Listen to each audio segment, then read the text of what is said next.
Hey guys, welcome to another edition of our webinar series. We are doing a deep dive into some of the macroeconomics and kind of the future of vacation rentals. Currently it is December 10th of 2023, but hopefully some of the information that I give you today not only is pertinent today, but will give you a lot more insight into the economic cycles of vacation rentals. Where we are currently today, where we will be, here in the future, and what does that mean for you and your rental property? How is that going to affect you? And is there a way to continue to thrive in this unstable economy? Short answer is yes, but we'll do a deep dive today to explain a little bit why.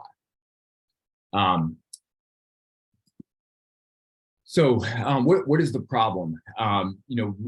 What has changed? It's no secret the global economy has been volatile since the onset of COVID-19 and the pandemic. In the United States alone, mortgage rates dropped to a historic low in late 2020, down to 2.65%, and have since climbed to a 20-year high at 7.08% as of November 10th of 2022. You know the story. Initially, lockdowns and health concerns negatively impacted vacation rental demand. You weren't able to fly. A lot of the states were locked down, and even Florida shut down vacation rentals for about 6 weeks. So then travel restrictions after those 6 weeks relaxed for Florida, all while these mortgage rates remained below 4%. This reversed that demand and those demand trends entirely. 2021 became a banner year for the vacation rental industry, to say the very least. As many rentalpreneurs, what I call the people that currently are renting and entrepreneurs that are trying to grow their short-term rental portfolio, they were earning record revenues in 2021, thanks to these eager travelers who spent most of 2020 locked inside of their homes. As a result, many aspiring hosts they saw this, and they were also motivated to join the rental game in 2021. This trend of supply growth is still in full effect today. Lots of building going on, lots of new comers into our market and in our industry that weren't here 5 years ago. And so as this continues to grow, there are 23% more active rental listings today than this time last year. For these reasons, many hosts have experienced lower occupancy rates in 2022 versus 2021. Because 2021 was a true anomaly for the rental industry, we kind of look at it, and although it is information, we kind of skip over some of those numbers just because there were so many outside factors, and barring another pandemic or global shutdown, which we obviously hope does not happen, we don't foresee that year happening again anytime soon.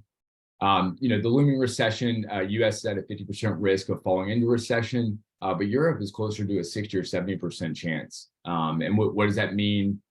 For those, medium to high income earners, who is what the market that we kind of are looking at, there's going to be less discretionary income. There's not as much money that's coming in the door, but add that with some of the inflation numbers that we're seeing, higher gas prices, all those things are going to lead to a more price conscious buyer. So if you're not prepared correctly, the combination of these factors, these outside economic factors, could harm or even kill your vacation rental's future. So be vigilant and you will thrive. So the challenges that we're facing, to understand where we're going, we have to know where we are at right now. This prepares you for success no matter the current market conditions. And unique value has always been important in setting yourself apart from the competition, but now it can directly affect your bottom line. So we'll go into that a little bit more later in this slideshow. Value begins with pricing.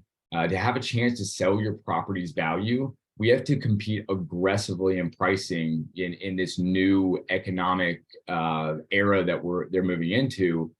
We've got to compete not only with the pricing, but we've got to raise the value of your property, and this is actually going to end up being a ranking factor to put your property either at the top of Airbnb and VRBO search results, or it could put you at the bottom if you're not able to be agile and make the changes that you need to make.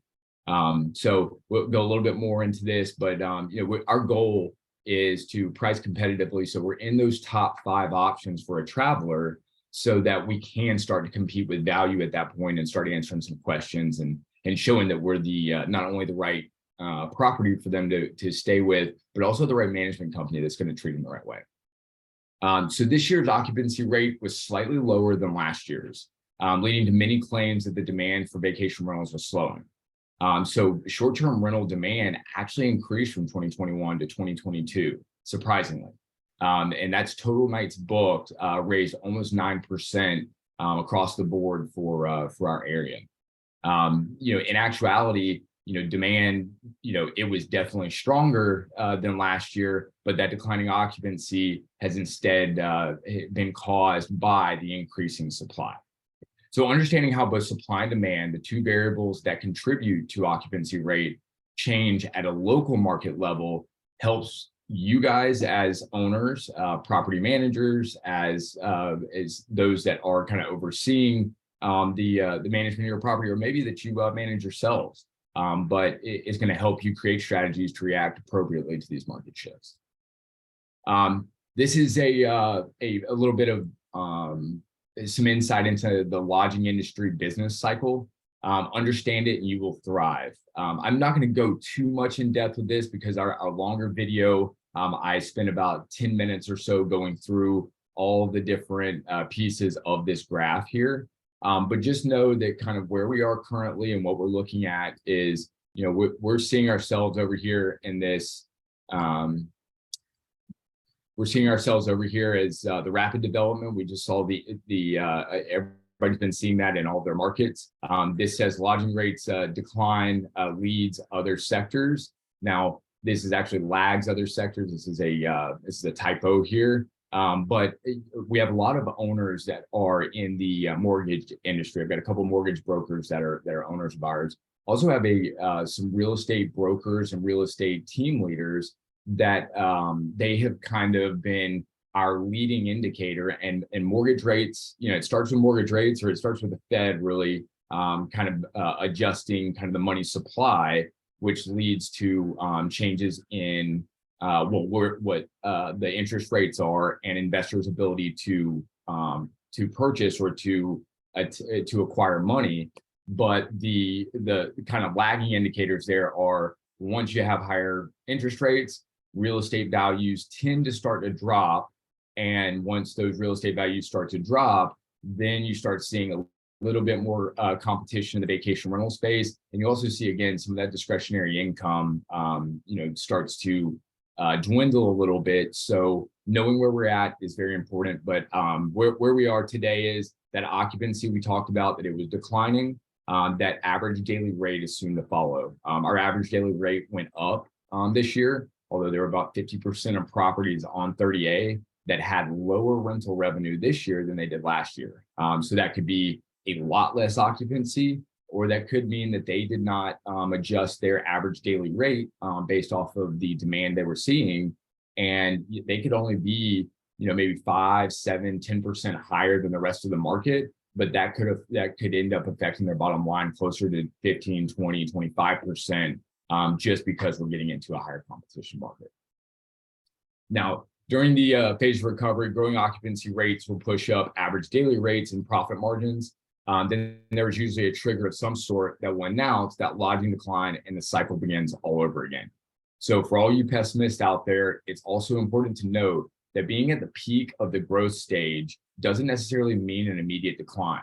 In fact, from 2015 to 2020, these were all at peak times, and really for Florida, even into 2022. So we had almost 7 years of peak times there. So although this graph represents that we maybe have one quarter of the graph is here, 1/4 of it is to here, 1/4 of it's here, and 1/4 of it's here, that doesn't necessarily reflect a timeline. So most economic cycles last about 10 years. We saw this one last about 12, some will say 14 years, kind of depending on which part of the country you're in.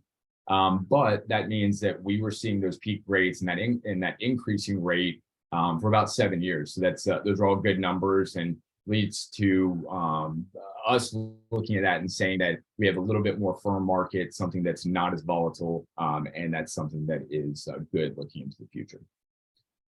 So value drives money. We talked about this a little bit earlier, and that question is, okay, well, yeah, value drives money, but what does that mean? Well, this actually is no longer just kind of a theoretical concept.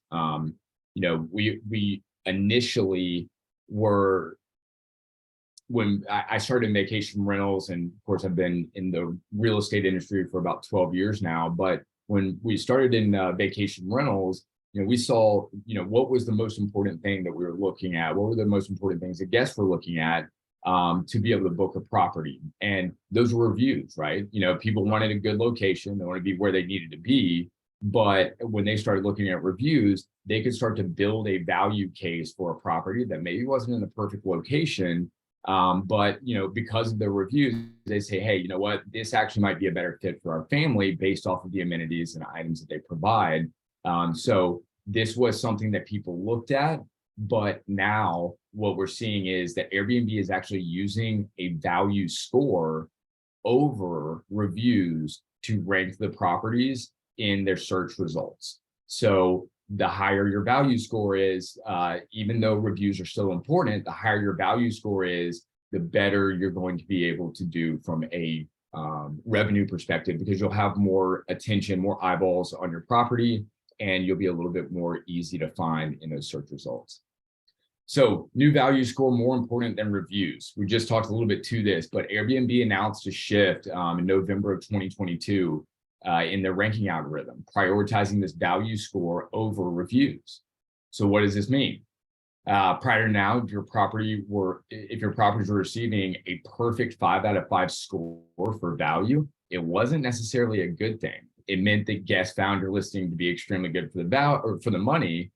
And that translation is that you were underpriced. But they are now taking this and they're making it the new goal for vacation rentals. So with Airbnb seeing the recession in the future, it's adapted to reflect the new normal of price conscious buyers. This doesn't mean the reviews are no longer important, but value does take into account not only the guest experience or the review, but what was provided for the price, and did the guests feel like they got a good deal? So that's going to be what we're focusing on a lot over the next 2 to 3 years. How to be profitable in 2023. So you say, Davis, yeah, all this makes sense. Everybody's been seeing it for a little bit. There's a lot of people that maybe haven't seen it, but have heard a little bit of the murmurs about a recession. But how do we become profitable in 2023? What's the solution? Now, a property manager's responsibility, and if you manage your own property, then you actually hold 2 of these hats here, or wear 2 of these hats here. But the property manager's responsibility is to increase the level of service through convenient communication. Guests want to feel comfortable addressing issues. If you're not going to communicate with them through an avenue that they will respond to, then they use an avenue as a value score or review to let you know what problems and stuff are happening inside of your house. And that's what we want to stay away from. We want them to communicate stuff to us, give us a chance to fix it and make it right. And then that way that we raise that value over and above the price. I can't tell you how many times we've had a guest that had a less than perfect experience, but gave us a 5 out of 5 star review, and also a 5 out of 5 value for how we responded to a problem. And I think that's almost more important when you look at it over and above a review that was just a great property, and everything was clean and it looks nice. So becoming the one-stop shop for all things vacation rentals, providing all of the things that a guest is going to need when they're staying at your property. And then ensuring that your property ranks in the top 5% of these categories for competitive properties. That's amenities, what is at your property, the price that you're charging compared to your competition, and what renovations and updates are on the radar to continue to compete with those top properties, so that when those repeat guests ask, hey, okay, well, you've raised the price, what have you done to justify that? You can talk a little bit more to the value and what you provided, what you've updated since they came last, to get them excited about their next stay. The property owner's responsibility, there's a lot of information here, but really at the end of the day, it's understanding that price is going to be the driver of everything people are doing. It always has been, but now we're going to have to really get competitive. So understanding that maybe dropping your price 5% for off season could mean 20+% more in rental revenue. So the 13 things you can do today, I've got this list here and I'm gonna kind of lead this up for everybody. But this is really where we are headed. These are all things that maybe you understand, but maybe didn't know how important they were. But if we always have owners reach out to me and say, how can I make more money? Guys, these are the answers. Although Live the Gulf Coast covers about 11, 12 of these 13 items for you, there's a lot of things that we can't do in your stead when it comes to upgrading and updating your property. We can give you what information we've received from the guest, but that ultimately is the owner's decision.